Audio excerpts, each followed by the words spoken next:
Hello everybody, we are STEAM Busters, and today I'm interviewing Mr. Floyd, the Integrated Biology, AP Biology, and Anatomy teacher. To start things off, I would like to ask, what's the most challenging thing about your job? The most challenging thing about my job probably centers around the COVID. Because of the changes of COVID, or the issues of COVID that we've had, we're all kind of in different places.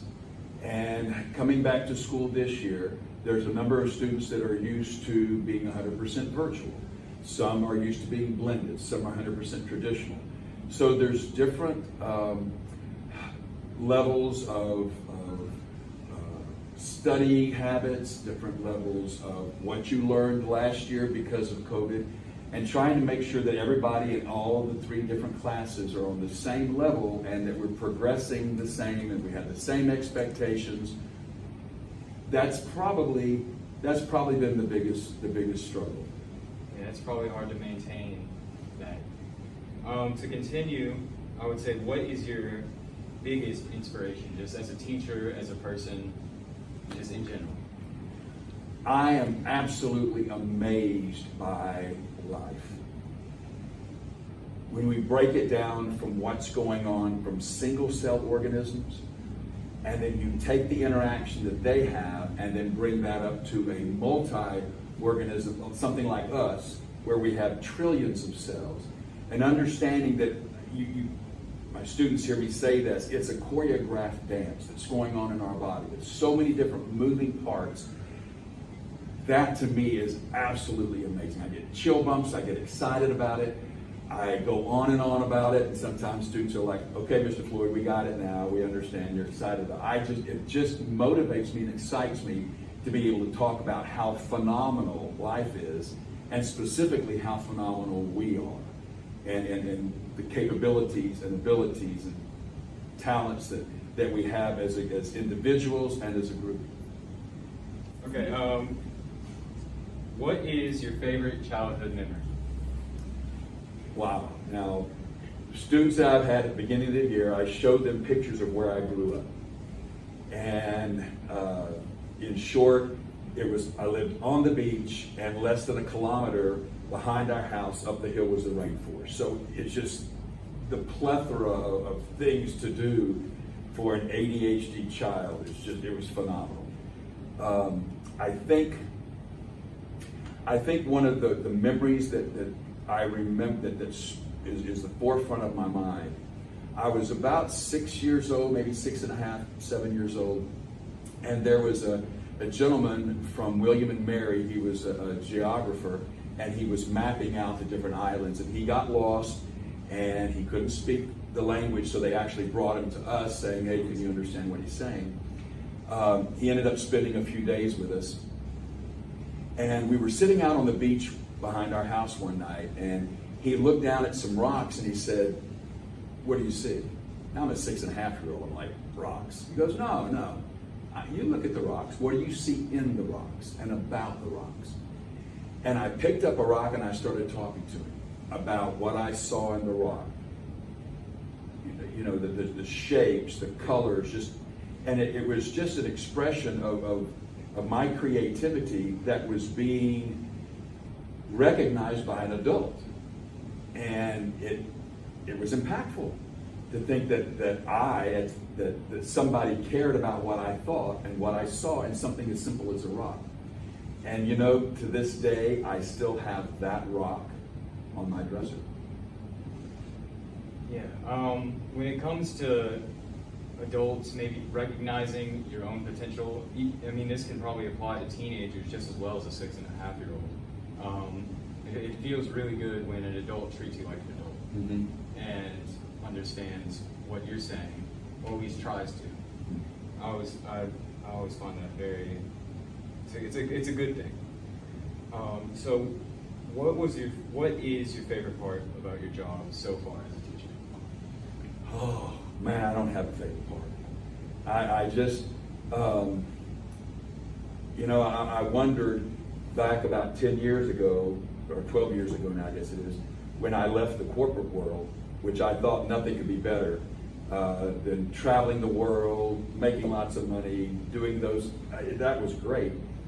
But there's something different about having a connection and the type of relationships that we can make between students and teachers. And having that, I don't have kids. So there's an extension there that is fulfilling to me. But also, when I have some students as sophomores, and I may have them again as a junior, or maybe not until a senior, and to be able to see the progression that they've gone through in those 3 years and how they've matured and expanded their minds, that's a lot of fun. That's even though I may have had nothing to do with it, it's still it's a fulfilling thing. So did you always want to teach? Because I mean, how long were you in this corporate in the corporate world? Over 30 years. I was about 50 years old, ready, thinking about retiring with that corporate position, retiring early actually, when I just felt like there was something more. There was something more I could do. There was something more that I needed to have fulfillment for myself. And when I'm doing my search through that, that's what led me to teaching. And at first I thought, no, there's no way I'm gonna do this. I don't have the patience for it. I won't have the stamina for it. I can't do this. I probably could, but I don't really want to. I didn't understand the reward. And until you've actually taught and had that calling to teach and then have done it, you don't understand the reward. And you don't understand how it impacts you in a special place when a student says, wow, thanks. Thanks. I didn't know that. I didn't understand it that way. Or even something not related to the course you're teaching, and they tell you thank you. That's where the teachers get big payoff. It's not in our paycheck. It's in that recognition that we made an impact and potentially a change for the better for somebody's life. So, what was something that you learned over time in teaching, or about the job, or about teaching? Boy, I do not know all the answers. You can prepare and you can go through and plan out your lessons and think, I've got this. Boy, I'm going to be so good tomorrow. Woo! Look out for me. And then something happens. It could be the technology. I seem to always have problems with my computers. Or somebody asks a question that kind of makes you think, wait a minute, did I explain that right? Or you just all of a sudden don't feel good and your energy level goes down. The one thing I've learned is that prepare for excellence.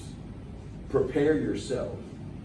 What's the phrase that I learned in the military, and Ms. Howard always said that prior planning prevents poor performance.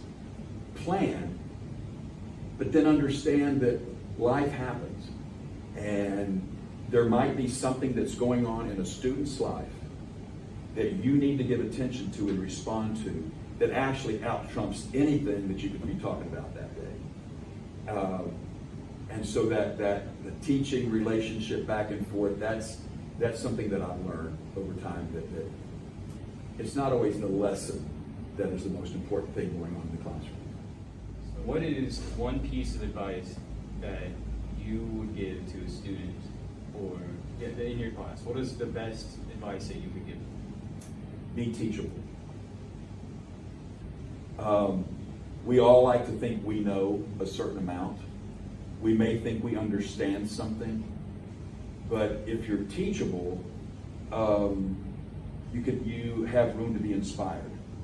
If you're teachable, you have room for you to grow personally. If you're teachable, you're not going to be stagnant, and you can always see something on the horizon as new and fresh, because you're anticipating that there's something else to learn. So I'd probably say be teachable. All right. And And my last question would be, how do you use STEAM in your day-to-day life? I teach it. Science. I teach the squishy science, the life science. And I've used it. You know, my degrees in college were in science and in psychology. But I didn't use it like you would think traditionally using it. But I used it with an agriculture corporation.